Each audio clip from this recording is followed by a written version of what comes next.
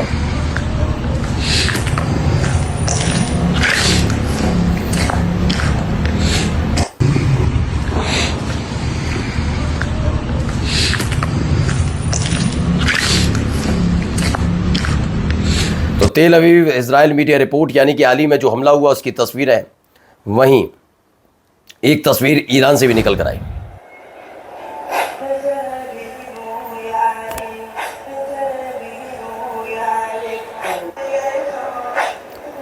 तो अली खामनेई साहब के इंतकाल को 40 दिन बीत गए और उसके बाद कुछ ऐसी तस्वीरें भी निकल कर सामने आई हैं।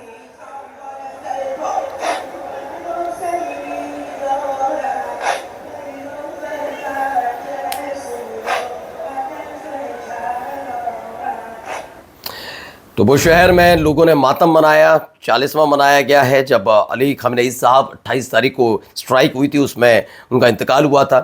और उसके बाद अब ये लगातार वहाँ मातम मनाया जा रहा है, 40वां मनाया जाता है उसके तहत। और वहीं इसी के साथ साथ तेल अवीव में भी कुछ हो रहा है, देखते चलिए।